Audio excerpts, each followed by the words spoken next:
Hola a todos y todas, soy Scholz Music, espero se encuentren bien y bienvenidos a un nuevo video. La verdad no quería dejar que pasaran tantos días y decidí realizar ya ahora esta reseña de este disco.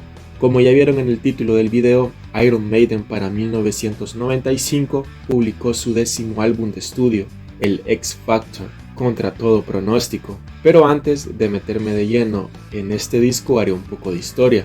Bueno, tiene mucha historia la verdad. Para el año 1992, La Doncella de Hierro publicó su disco Fear of the Dark, que se caracterizó por tener una dirección creativa con mucha variedad y quizás no tan definido. Esto lo digo en términos musicales, porque incluye ese heavy metal made in Maiden a los que nos tenían acostumbrados, como algunos cortes tirándole a un hard rock moderno para esa época, o sea temas directos y no tan épicos, pero también habían piezas en el Fear of the Dark con un sentido más oscuro, viendo a su futuro. Y bueno, habían opiniones divididas con respecto a este disco, a unos les gustaba y para otros solamente tenía 2 canciones buenas. Pero entre esas canciones está la que le da título al disco, Fear of the Dark, que se convirtió en un himno generacional, un corte emblemático, consideradas de las mejores del heavy metal. Y a pesar de todo, este disco fue puesto número 1 en el chart inglés, que los llevó a una gira mastodóntica y legendaria. Hubieron muchos cambios para esa época, es decir, la portada ya no fue elaborada por Derek Riggs, fue la última producción de Martin Birch, y otra cosa más a destacar, y que es sumamente importante, fue el último álbum que grabó Bruce Dickinson con La Doncella, bueno, hasta su vuelta nuevamente en 1999.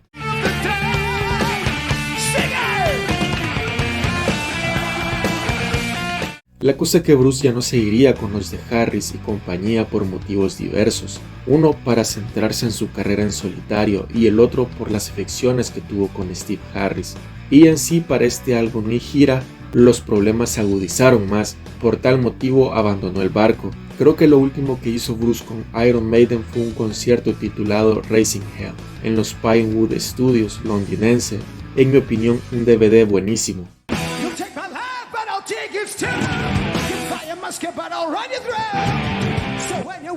Y bueno, Iron Maiden perdía a su icónico y carismático frontman, la voz prodigiosa de los 80, se marchaba respetando claro a otros cantantes de la época, entre ellos Dio o Rob Halford, para centrarse en su carrera en solitario, estar más tiempo con su familia entre otras aficiones. Fue un golpe bajo y duro la marcha de Bruce. Para muchos fue difícil y raro el escuchar un nuevo disco de Iron Maiden sin Bruce, sin su voz, bueno, por todo. Para esa época fue una noticia con bastante notoriedad, un montón de portadas de revistas, periódicos famosos, reportajes en revistas especializadas cubrían ese acontecimiento. La cosa es que La Doncella de Hierro decidieron darle vuelta a la página y no vivir del pasado, es decir, Harris no quería dejar morir su creación, quería seguir haciendo heavy metal y que la marca Iron Maiden se mantenga intacta y captando masas. Bueno, en el cenit de la banda hicieron un par de reuniones para planificar cuál sería la dirección de la banda. A priori Harris no quería encontrar a un clon de Bruce Dickinson. La cosa que se lanzaron de cabeza por la búsqueda de su nuevo cantante frontman.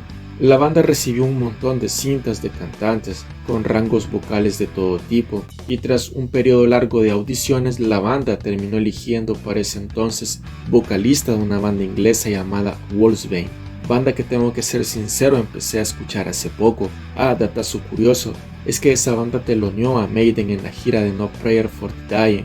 Quizás ahí empezó el seguimiento de Harris a Blaze. Bueno, dicha banda había recibido críticas excelentes gracias a un par de discos muy buenos y que apuntaban a ser una banda importante en los años venideros para el metal. El nombre del nuevo frontman, Bailey Alexander Cook, mejor conocido como Blaze Bayley. Entonces La Doncella ya con su nuevo vocalista empezó la fase compositiva, creativa y musical de su nuevo disco de estudio, el 10º, más específicamente tendría como título X Factor. Prácticamente es un disco donde podemos encontrar un montón de cambios y una dirección bastante significativa en la parte visual como a nivel de concepto, de espíritu, de estilo y de sonido, y en la voz de Blaze. En sí este álbum Iron Maiden vuelve a componer canciones de larga duración y con ejecuciones musicales complejas, cosa que en su disco pasado Fear of the Dark trataron de recuperar, sobre todo por un par de temas, pero en vez de cargarlas del componente épico y agregándoles esos luminosos sintetizadores, también una producción súper agresiva y llena de fases melódicas, como en su época dorada. Para este disco apostaron por inyectarle un sonido nunca antes visto en los discos de Maiden. La atmósfera que lo rodea de un sonido oscuro, sombrío, muy melancólico, cargado de mucho misticismo. El componente introspectivo es algo esencial en este disco, y porque lo digo, resulta ser que Steve Harris estaba pasando por una situación bastante complicada en el aspecto personal. Aparte de lidiar con todo el tropiezo que había sufrido la banda con la marcha de Bruce, se le añadía un proceso de divorcio, por lo que se dice fue bastante serio e intenso, y claro, al tipo eso le afectó, y qué bueno que usó la música como medio para drenar toda esa energía o vibra negativa y convertirla en arte. Esto lo digo por las composiciones, el sonido y el espíritu del álbum. Cabe señalar también que Steve Harris tomó la labor como coproductor y en sí se refleja ese estado de preocupación por la situación que estaban viviendo. Y la persona que estuvo a la par de Steve en las consolas de grabación en este disco fue Nigel Green, que sustituyó al gran Martin Birch después de que este último decidiera retirarse un par de años. Aparte de la nueva dirección musical que tomó la banda, Nigel también imprimió para este disco un tono y una textura diferente o alejada de sus discos anteriores, tanto a este X Factor como al siguiente, Virtual Eleven. Bueno, aparte de lo que sucedía con Steve, el hilo conductor o los temas recurrentes a lo largo de este disco es la guerra. Si bien este es un tema bastante tocado en las letras de Maiden, Harris siempre lo aborda desde el punto de vista histórico. La cosa que para este caso critica mucho las atrocidades cometidas en el Medio Oriente durante la reciente guerra del Golfo Pérsico, con la invasión de Irak a Kuwait, lanzamientos de misiles a Israel y toda la mierda que había, y que todo era por un asunto económico. Iron Maiden quería hacer un cambio definitivo, y hasta en la portada del disco X Factor nos muestra algo totalmente único en la discografía de los de Steve Harris. Un Eddie realista, menos caricaturesco, su mascota Eddie siendo electrificado, una imagen algo gore. Como lo decía, se aleja de las ilustraciones tan coloridas de Derek Riggs o Melvin Grant, y que hasta se dice que en su propio país de origen se vio censurada. La tipografía del logo de Iron Maiden se presenta grabada en piedra, o sea, un cambio total desde la portada muy oscura, nuevo cantante, diferente productor, hasta de guitarra y no sé qué más. Bueno, el artista que diseñó dicha portada fue Hugh Syme.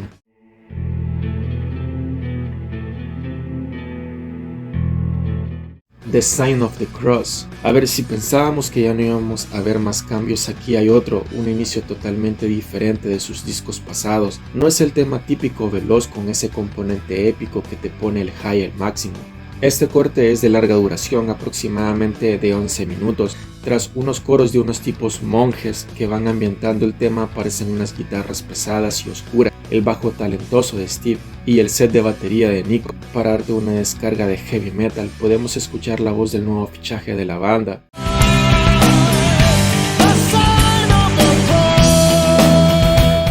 Podemos escuchar la voz del nuevo fichaje de la doncella, Blaze cantando a un tono oscuro, sombrío. Tengo que ser honesto, aquí el tipo se luce. Este corte le quedó como anillo al dedo, haciendo lucir su voz, tratando de no imitar a Bruce. Hay un montón de cambios, pasajes musicales, darkness, los solos de guitarra, esas marchas veloces que te hacen mover la cabeza. Un buen inicio, raro pero bueno. La letra del tema es algo compleja, la cosa que narra la situación agónica de un hombre que está a punto de ser asesinado por la Santa Inquisición y así lavar sus pecados. Y bueno, tiene asumido lo que le pasará. Está basada en la novela de Umberto Eco, El nombre de la rosa. En mi opinión, uno de los mejores temas del disco, si no el mejor.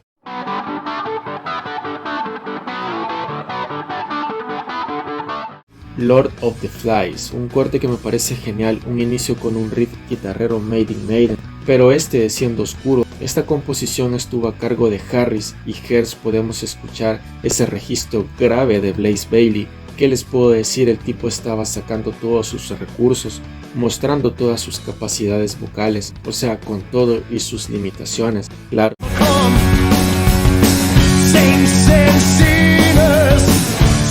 Qué bueno que este tema no quedó en el olvido en la discografía de Maiden. El tema está inspirado en el clásico de la literatura El Señor de las Moscas, de William Golding, publicado en 1954.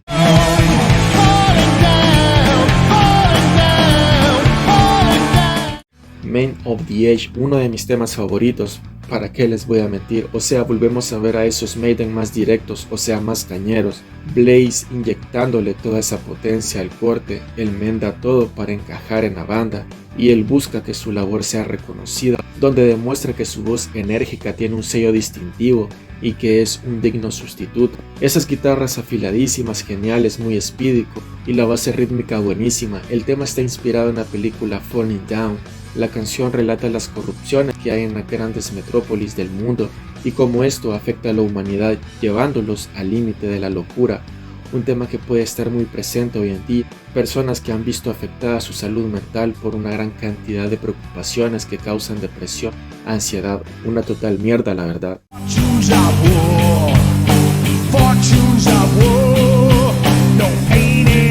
Fortunes of War, un tema compuesto por Mr. Harris. La verdad es un corte bastante denso y oscuro, mezclando guitarras acústicas y eléctricas con esos arpegios bellísimos que van presentando la voz de Blaze casi susurrada y desgarradora, muy acorde con la triste letra. En sí habla de las consecuencias y secuelas de la guerra en la mente de los soldados. Puede ser la segunda parte en cuanto a letra del Afraid to Shoot a Stranger, ya que aquel habla del miedo del soldado a combatir en otro país. Esas guitarras gemelas marcándose unos solos brutales casi al final, buenísimo.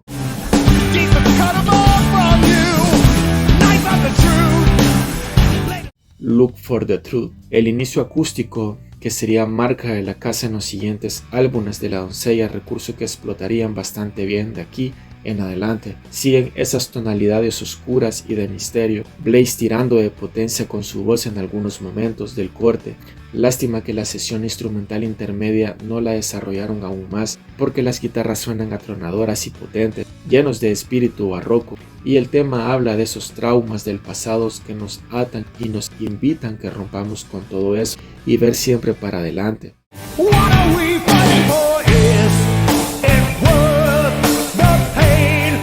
The Aftermath, un tema que me gusta mucho y siento que ha sido olvidado o no se le ha dado reconocimiento. Un inicio acústico con unos arpegios tristes, melancólicos, luego aparecen los punteos de la guitarra eléctrica para pasar a un medio tiempo con más intensidad, más hard rockeros, sobre la interpretación de Blaze, que me ha sorprendido de gran manera en este tema. La banda se escucha súper sólida, dando paso a esos solos llenos de virtuosismo, a la vez Harris y Nico llevando la base rítmica, como ellos saben. Para el tema, Harris se inspiró de un poema titulado de la misma forma, The Aftermath, escrito por Siegfried Sesson. Harris, sin pelos en la lengua y en su lápiz, muestra su tono más crítico y antibélico en forma de cuestionamiento. ¿Para qué son las guerras? ¿Para qué tantas muertes?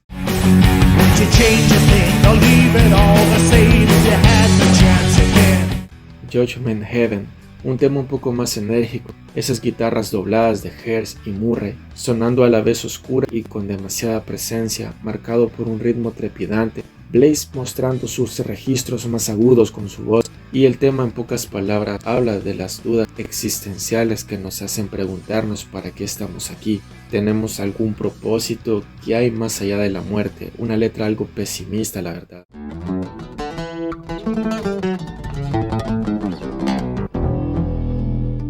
Blood on the World's Hands. Juro que es la primera vez que escuché este tema. Quedé totalmente sorprendido, mudo, y dije, ¿qué carajos hace el bajo de Harris? El tipo manifiesta con su instrumento su forma de sentir la música. Un inicio brutal, ejecutado a la perfección, para dar paso al tema, donde la voz de Blaze, narrándote en forma de parafraseo cómo estaba en ese entonces el mundo.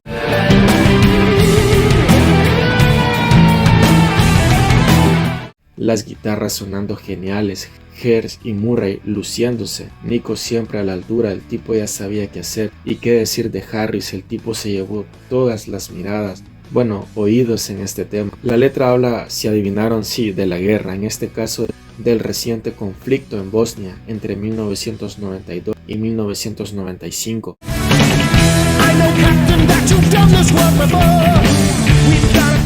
The Age of Darkness. Nuevamente un comienzo lento, pero luego el tema crece progresivamente, un crescendo de instrumento.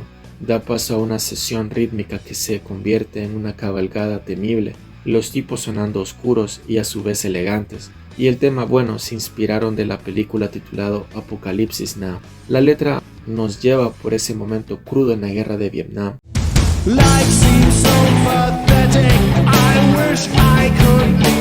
To E.M., un corte con una estructura totalmente melancólica, oscura, pero a su vez melódico, para que luego el tema explote con esos punteos de guitarras marcadísimo y la batería con el bajo van golpeando con mucha maestría. Bueno, Blaze narra en primera persona la depresión que sufre un hombre por su vida rutinaria, pero sin buenas sensaciones.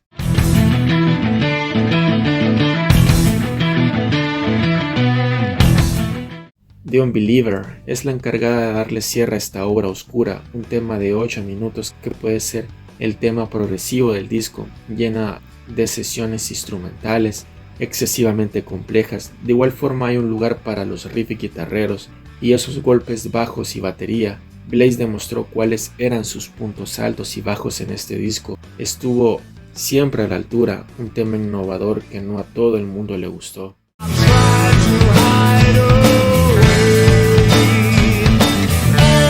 Es cierto que The X Factor ofrece mucho, eso sí, si uno le presta mucha atención, tiene cosas interesantes, esa aura oscura, misteriosa sin llegar a ser gótica. A pesar de las canciones de larga duración, no es un álbum 100% progresivo como tal. Aquí la doncella mete estructuras musicales largas, no es nada nuevo, esto a Harris le encanta, esos cambios de ritmo constantes y muy rebuscados con cierta personalidad. Blaze Bayley no busca ser Bruce, él aplica su propia técnica vocal y en este disco no lo hace para nada mal, aquí hablando en estudio. La salida de Dickinson provocó que los de Harris tuvieran que planificar una reconstrucción de la banda y no dejarla morir, así que invirtieron mucha energía para plasmar los nuevos cimientos del nuevo Iron Maiden.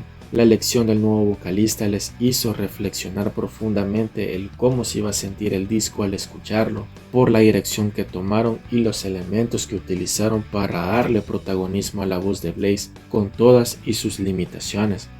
The X Factor es un disco diferente en cuanto a todo, es decir, composiciones, las letras tan realistas y tristes, estructuras y ejecuciones en la parte musical y también por el aspecto personal de inestabilidad que atravesaba la banda para ese entonces, y sobre todo Harris. Como sabemos, el tipo acababa de divorciarse y por ende expresa toda esa introspectividad y esa atmósfera en el disco. Y bueno, Bayley, como lo decía antes, aplicaba toda su experiencia profesional y personal.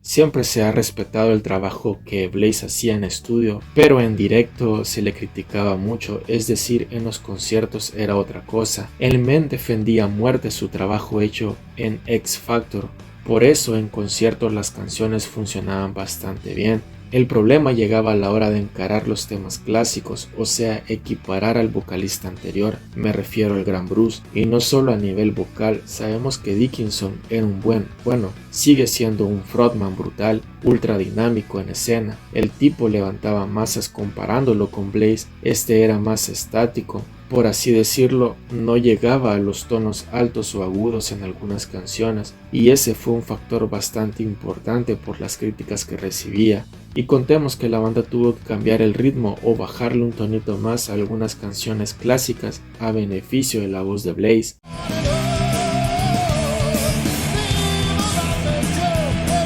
Al final este disco siento que ha sido muy castigado, o sea, tenía que luchar con un montón de factores. Uno, las nuevas corrientes musicales de los 90, es decir, el grunge, el metal alternativo, que casi mataba al heavy metal, entre otras corrientes.